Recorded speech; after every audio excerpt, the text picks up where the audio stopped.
Hello friends. तो आज हम सीखने वाले हैं एलसीएम और एचसीएफ करना। तो वीडियो को अंत तक जरूर देखें और चैनल को सब्सक्राइब नहीं किया है तो चैनल को सब्सक्राइब जरूर कर लें। तो चलिए शुरू करते हैं।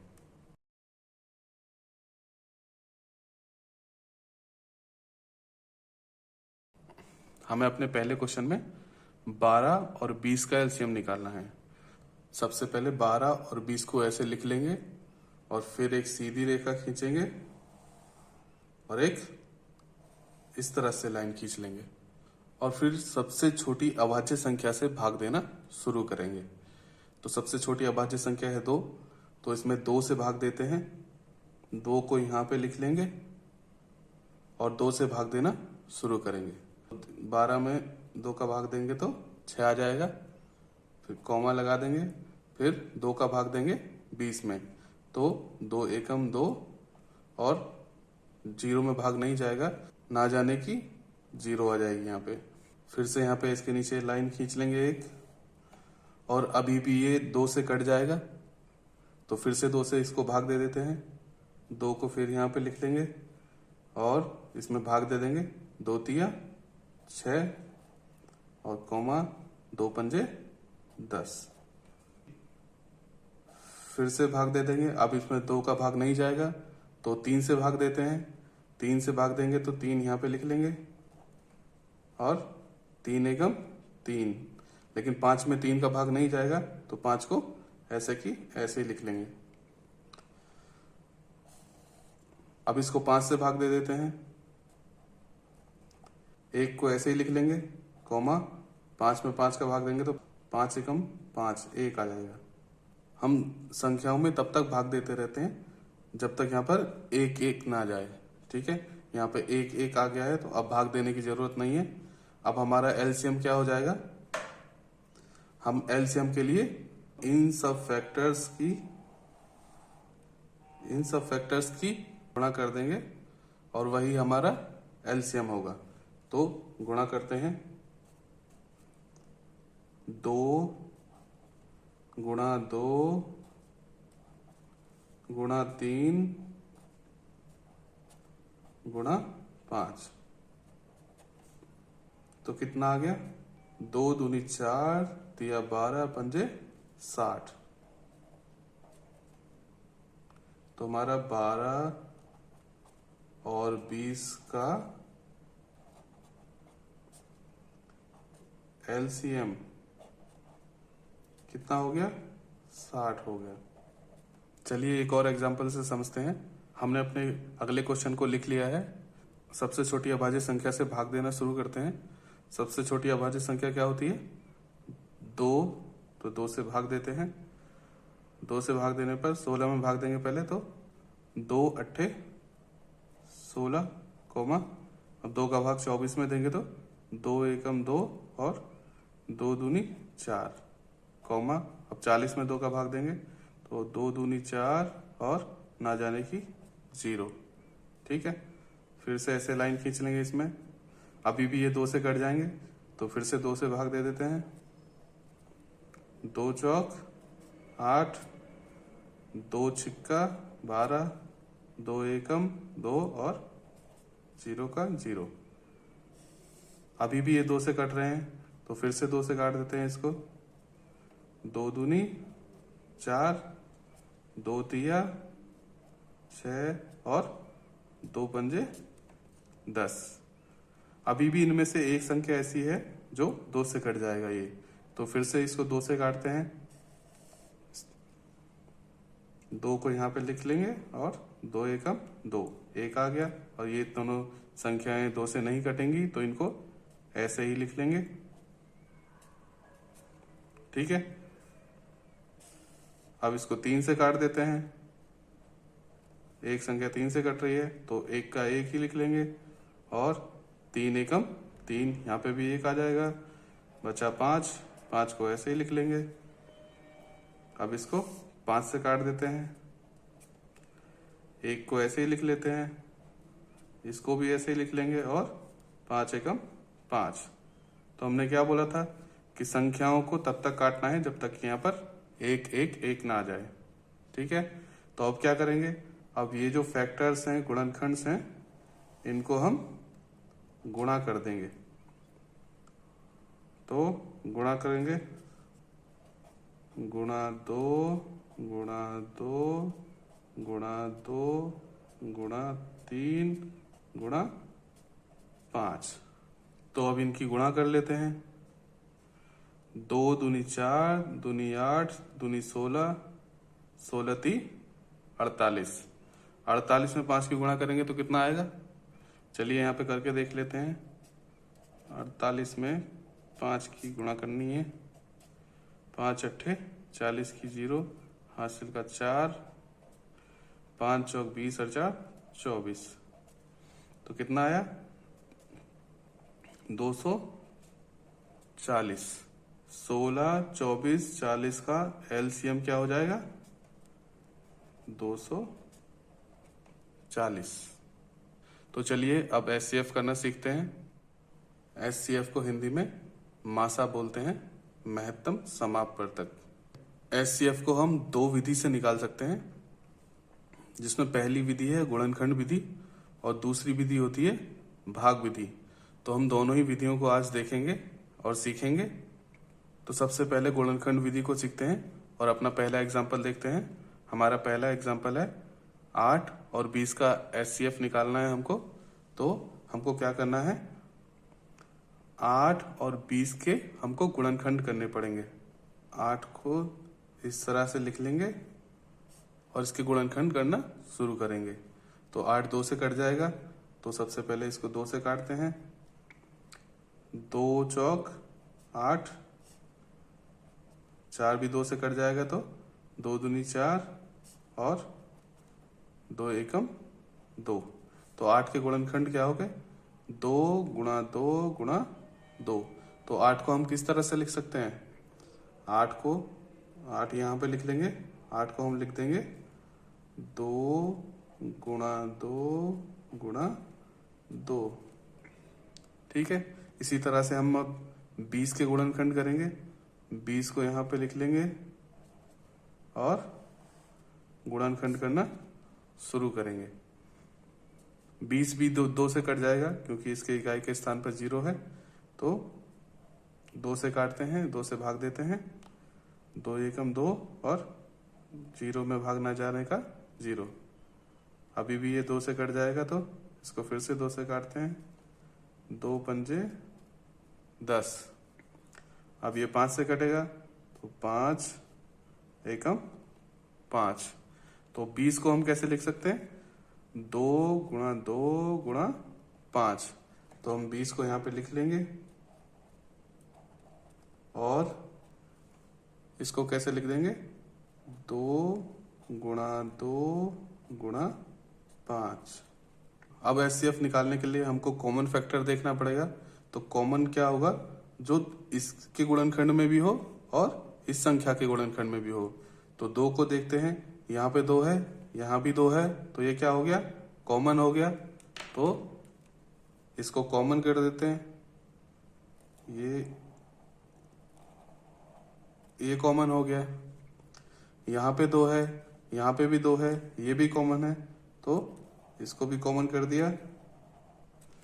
अब अगली संख्या देखते हैं। यहाँ पे 2 है, लेकिन यहाँ पे 2 नहीं है, और यहाँ पे 5 है और यहाँ पे 5 नहीं है। ठीक है, तो ये कॉमन नहीं होगा। तो हमारा कॉमन फैक्टर क्या हो गया? ये और ये। तो हमारा 8 और 20 का HCF कितना हो जाएगा?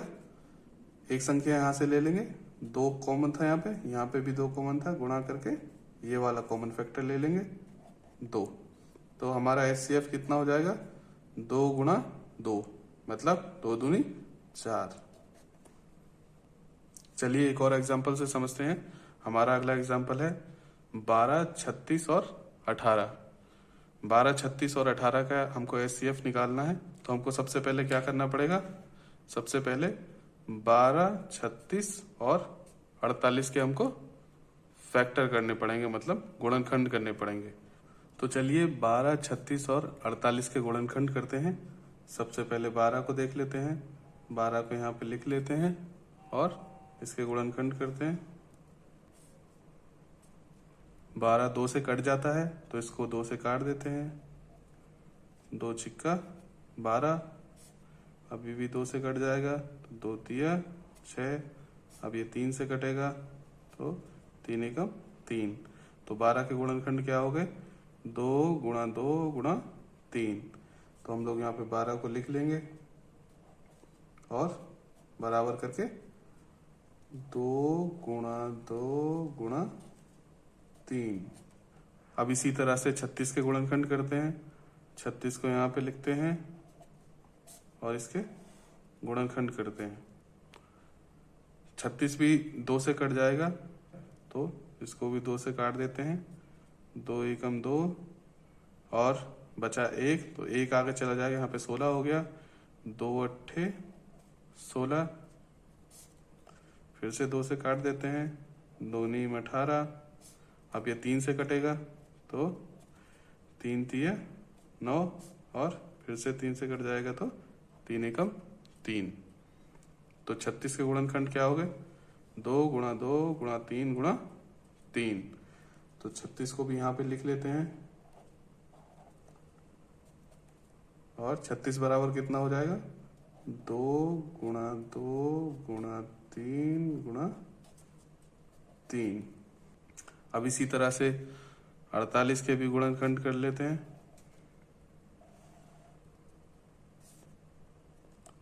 48 भी 2 से कट जाता है तो इसको 2 से काटते हैं। 2 दूनी 4 और 2 चौक 8, फिर से 2 से कट जाएगा तो 2 एकम 2 और 2 दूनी 4, अभी भी 2 से कट जाएगा।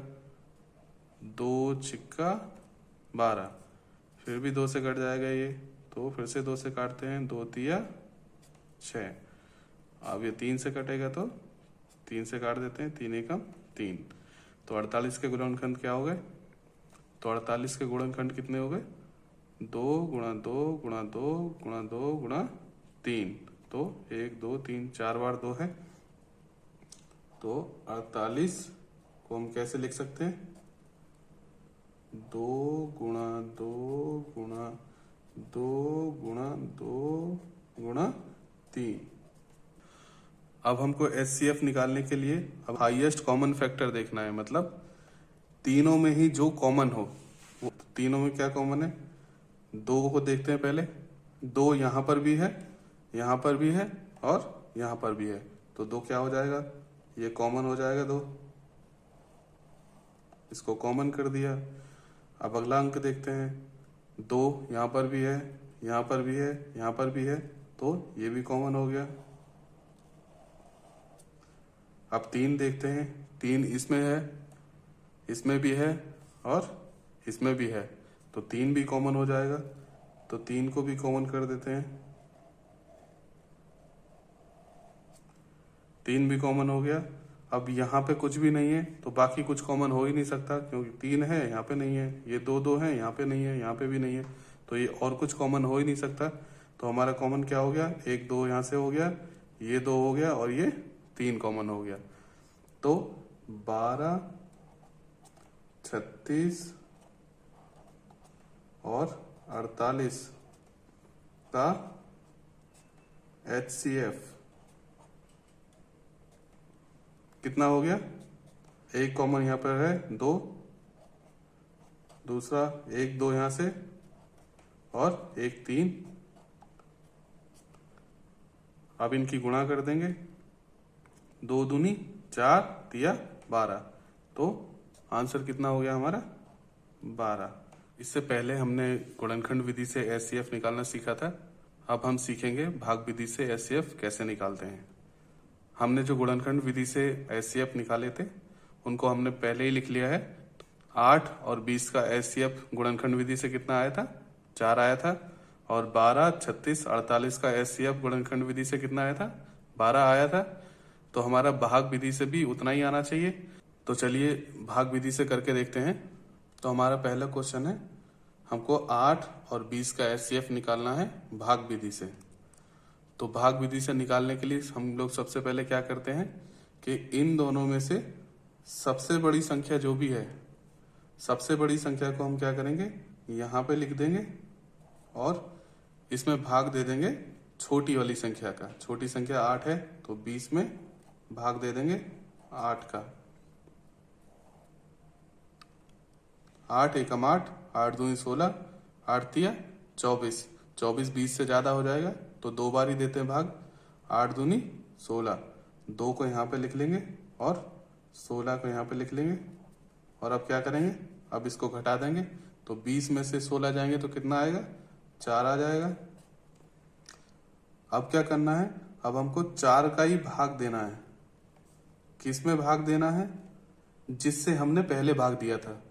ठीक है, तो हमने 8 से भाग दिया था पहले, तो 8 को हम यहाँ पे लिख लेंगे और 8 में 4 का भाग दे देंगे। तो हम इसी प्रोसेस को जब तक करते रहते हैं जब तक कि हमारा शेषफल में 0 ना आ जाए। ठीक है, तो 4 का भाग देते हैं 8 में, तो 4 दूनी 8 आ गया। तो अब इसको घटा देंगे तो कितना आएगा, 0। तो हमारा शेषफल में क्या आ गया, 0 आ गया। शेषफल में 0 जिसका भाग देने से आया है वही हमारा क्या होगा, एचसीएफ होगा। ठीक है, तो हमारा 8 और 20 का एचसीएफ क्या हो गया, एचसीएफ कितना हो गया, 4 हो गया। और यही हमारा गुणनखंड विधि से भी आ रहा था, 4 ही। तो इसका मतलब है कि हमारा आंसर सही है, भाग विधि से भी हमने सही किया है। चलिए अपना दूसरा एग्जांपल देखते हैं।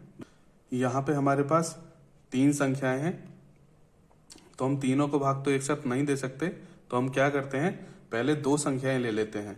ठीक है, तो पहले 2 संख्याएं ले लेते हैं 12 और 36, और इनमें देखते हैं कि बड़ी संख्या कौन सी है। बड़ी संख्या 12 और 36 में 36 है, तो 36 को यहाँ पे लिख लेंगे और इस पे भाग दे देंगे 12 का। 12 का भाग दे दिया तो हम 12 का भाग देने पे 12 तिया 36 होता है, 12 तिया 36। ठीक है, तो अब हम इसको घटा देंगे, 36 में से 36 जाएगा तो क्या आएगा, 0 आएगा। शेषफल में 0 आ गया, इसका मतलब हमारा क्या हो गया, आंसर यही होना चाहिए क्या, नहीं, आंसर ये नहीं होगा, क्योंकि हमारे पास अभी एक संख्या और बची हुई है। अगर हमारे पास ये संख्या नहीं होती और हमको 12 और 36 का ही सिर्फ एचसीएफ निकालना होता तो हमारा आंसर क्या होता, 12 ही होता। हमारा 12 और 36 का एचसीएफ 12 ही हो जाता। लेकिन हमारे पास अभी एक संख्या और है, हमें इसका भी साथ ही में एचसीएफ निकालना है, तो अभी ये आंसर नहीं हो सकता। अभी हमको क्या करना है, इसका भी एचसीएफ निकालना है। तो अब हम क्या करेंगे कि हमारा यहाँ पे 12 का भाग देने पे 0 आया है, तो 12 का ही भाग हम लोग क्या करेंगे, 48 में देंगे। तो 48 को यहाँ पे लिख लेते हैं और इसमें भाग दे देंगे 12 का, ये वाला 12। तो भाग देते हैं 12 चौक 48 होता है। 48 को यहाँ पे लिख लेंगे और अब इसको घटा देंगे। तो 8 में से 8 गया तो 0, 4 में से 4 गया तो 0। शेषफल में 0 आ गया, तो हमारा आंसर क्या हो जाएगा, 12 ही हो जाएगा। ठीक है, तो 12, 36 और 48 का एचसीएफ कितना हो गया, 12 हो गया। और यही हमारा गुणनखंड विधि से भी आ रहा था, तो इसका मतलब हमारा आंसर ठीक है। तो आई होप अब आप एलसीएम और एचसीएफ करना सीख गए होंगे। अगर अभी भी कोई डाउट है तो आप मुझे कमेंट करके पूछ सकते हैं, और अगर आपको वीडियो पसंद आया है तो चैनल को सब्सक्राइब जरूर करें। Thank you.